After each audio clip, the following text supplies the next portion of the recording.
사운드 오브 뉴스로 이어갑니다. 김민아 기자 어서 오세요. 안녕하세요. 들어볼 소리는요. 오늘 3.1절인데 한쪽에서 3.1절 기념 행사가 열리는 동안 또 다른 쪽에서는 이른바 태극기 집회 이런 좀 정치적 성격의 그런 행사들이 또 같이 진행이 됐습니다. 이 소리들을 한번 다 같이 들어보시죠.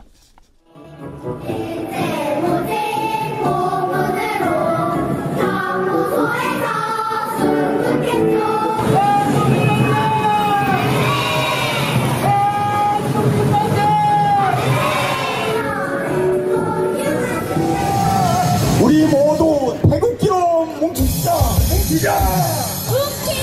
미국은 우리의 영원한 친구.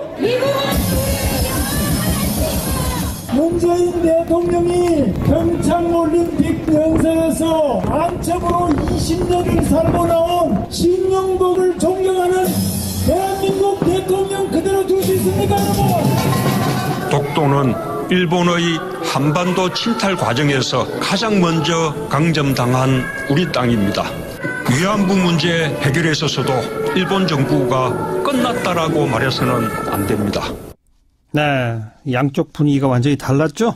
그렇습니다. 오늘 서대문 형무소 역사관에서 정부의 3.1절 기념식이 진행이 됐는데요. 여기서는 처음 한 거죠? 그렇죠. 예. 기존에 하던 어떤 그런 딱딱한 형식 이런 걸 좀 벗어나서 문재인 대통령을 비롯한 기념식 참석자들이 서대문 형무소 역사관에서 독립문 앞까지 약 400m 구간을 3.1운동을 재현하면서 행진하는 그런 행사도 가졌습니다. 예. 여기 이제 대형 태극기, 김구, 안창호, 유관손 등의 독립운동가들의 대형 초상화 이런 것들이 쭉 등장했는데요. 하지만 광화문, 대한문, 서울역, 종로 등에서는 이 보수단체 회원들의 어떤 태극기 집회가 아주 상반된 분위기 속에서 열렸습니다. 그 보수단체 회원들의 집회 구호는 주로 어떤 것이었어요? 문재인 정권이 김여정, 김영철 이런 북한 사람들을 국빈 대접을 하는 바람에 평창올림픽이 평양올림픽이 됐다 이런 것도 있고요. 또 주한미군을 문재인 정권이 쫓아낼 것이다. 또 문재인 정권이 한국을 공산화시킬 것이다. 이런 내용들이 다수였습니다. 그리고 박근혜 전 대통령의 복권과 문재인 대통령 탄핵을 얘기하는 좀 극단적인 구호까지 나왔는데요. 예. 성조기는 물론 이스라엘 국기까지 등장을 해서 여러모로 이제 좀 의아한 이런 부분도 있었습니다. 이스라엘 국기가 또 등장했어요? 그렇습니다. 그것도 왜 등장하죠? 그것도 이제 맥락 부분으로 보면은 이제 기독교 단체 이런 부분에서 이제 갖고 나온 것 같은데 예. 좀 생뚱맞다는 느낌이죠. 예. 이러다 보니까 일부 진보 성향 학생 단체의 경우에는 보수 단체와 스스로를 구분하기 위해서 태극기를 들지 않겠다 이런 입장을 취하기도 했습니다. 그래서 한반도기를 들고 나온 단체가 있다면서요? 그렇습니다. 서울 종로 탁골공원 인근에서 청소년 및 대학생 단체들이 3.1절 기념 행사를 진행을 했는데요. 여기 이제 태극기 대신에 한반도기를 들고 나오는 그런 단체들이 있었다고 합니다. 예, 예. 과거에는 이제 태극기를 들고 독립을 외쳤지만 이제는 한반도의 평화와 미래를 고민해야 된다 이렇게 설명을 하기도 했는데 하여간 3.1절은 일제의 식민 지배로부터 우리가 이제 독립을 요구한 그런 날이 아니겠습니까? 그런데 이제는 우리끼리의 어떤 정치적 갈등이 그대로 드러나고 있는 현실이어서 좀 씁쓸한 그런 감상을 남기고 있습니다. 네. 다음 뉴스는요? 이명박 전 대통령이 연루된 것으로 추정되는 혐의 계속 늘어나고 있는데요. 네. 오늘 한국일보는 2010년 하반기에 이상은 다스 회장의 지분을 이시영 씨에게 옮기도록 하는 계획이 프로젝트 G라는 이름으로 수립됐다는 사실을 보여주는 문건을 검찰에 확보했다 이렇게 보도했습니다. 이시영 씨가 이명박 전 대통령 아들이죠. 그렇습니다. 예. 이 계획은 여러 가지 어려움이 있어서 이제 실제로 실행되지는 못했는데 이게 이제 그 좌초됨에 따라서 이명박 전 대통령이 이시영 씨에게 다스 및 관계자들의 수익을 옮겨주는 방식으로 편법 승계를 택하게 됐다라는 게 이 보도 내용입니다. 이것뿐이 아니죠. 다스 관련 의혹이. 이 다스의 BBK 투자금 회수와 삼성의 소송비 대납에 대한 의혹 이것도 이제 상당한 중요한 대목인데요. 네. 다스가 입주해 있는 영포 빌딩 지하 창고에서 청와대 문건이 다량 발견됐다. 이것도 이제 대통령 기록물 관리법 위반 의혹으로 지금 번지고 있는 상황입니다. 다스나 이명박 전 대통령의 재산 관리인으로 지목된 인사들이 비자금을 조성했다. 이 대목도 검찰 수사의 또 중요 부분이죠. 또 국정원 특활비 문제도 있고요. 검찰이 이미 김백준 전 청와대 총무기획관을 구속 기소하면서 이명박 전 대통령을 주범으로 규정한 바 있죠. 만일 이 비용과 관련해서 장다사로 전 총무기획관 등이 받은 특수활동비가 18대, 19대 총선 당시 불법 여론조사에 쓰였다. 이 의혹이 사실로 드러난다면 이명박 전 대통령에게 선거법 위반 혐의까지 추가될 수 있는 그런 상황이라는 게 문제라는 겁니다. 게다가 최근에는 또 인사청탁 대가로 돈을 받았다, 대선 자금을 받았다, 뇌물을 받았다, 이런 등등 또 확대되고 있죠.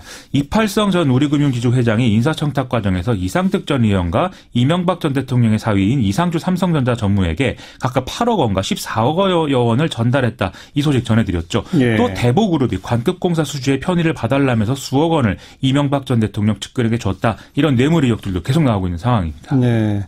그래서 이제 뭐 검찰 소환은 초읽기인데 구속영장까지 청구되는 거 아니냐 이런 얘기가 나오죠? 그렇습니다. 지금까지는 이명박 전 대통령이 어쨌든 전직 대통령이라는 점과 도주의 우려가 없다는 점, 그리고 구속영장의 청구가 되면 정치적 논란이 확대될 것이라는 점, 이런 것들 때문에 검찰이 불구속 기소를 택하지 않겠느냐 이런 관측이 좀 유력했거든요. 그런데 오늘 머니투데이 보도를 보면 이명박 전 대통령이 받은 것으로 의심되는 뇌물 액수가 지금 거의 100억 원 수준에 육박하고 있기 때문에 검찰의 구속영장 청구 가능성이 높아지고 있다. 이런 시각이 이제 뭐 많아지고 있다. 이런 보도가 나오고 있습니다. 어쨌든 이명박 전 대통령은 뇌물수수의 피해자로 이달 중순께 포토라인에 서는 방안이 좀 유력해지는 상황인 것 같습니다. 네. 다음 뉴스는요? 어제 전남 완도군 청산도 해상에서 전복된 채 발견된 어선 근룡호 실종자 7명 가운데 2명이 오늘 선체 내부에서 숨진 채 발견이 됐습니다. 네. 경남 거제에 거주하는 박모 씨와 인도네시아인 모 씨로 이제 신원이 확인된 상황인데요. 해경은 항공기, 경비함정, 잠수부를 총 투입해서 수색을 계속하고 있는데 기상악화로 어려움을 겪고 있는 상황이라고 합니다. 특히 소용돌이와 어망이 있는 그런 상황 때문에 선체 내부 진입이 쉽지 않은 상황이다. 이런 얘기 나오고 있습니다. 왜 전복됐는지 그 사고 당시 상황은 좀 파악이 됐어요? 이 근룡호 선장 진모 씨가 어제 오후 1시가 되기 좀 전에 지인과의 통화에서 기상악화 때문에 청산도로 피항한다. 이렇게 말한 사실이 좀 파악이 됐고요. 네. 이후 오후 4시 28분쯤에 사고 해역을 지나던 유조선에 의해서 이 배가 전복이 돼서 침몰 중인 채로 이제 발견이 된 것입니다.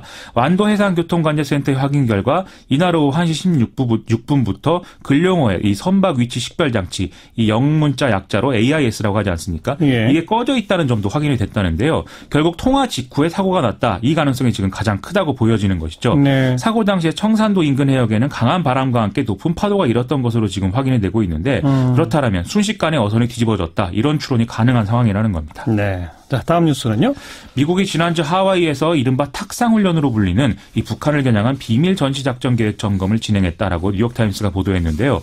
한반도에서 잠재적 전쟁 명령이 내려질 경우에 미군 병력 및 장비 소집 그리고 북한 타격 이 시나리오에 대한 실질적인 검토가 이루어졌다. 이런 얘기인 겁니다. 네. 이 내용 중에는 이제 다수의 미군 정찰기가 중동 및 아프리카에서 태평양으로 이동하는 그런 내용도 있고 또 미 재래식 정규군과 특수부대가 북한 핵시설을 목표로 배치되는 그런 상황 등이 이제 설정이 됐다고 하는데요.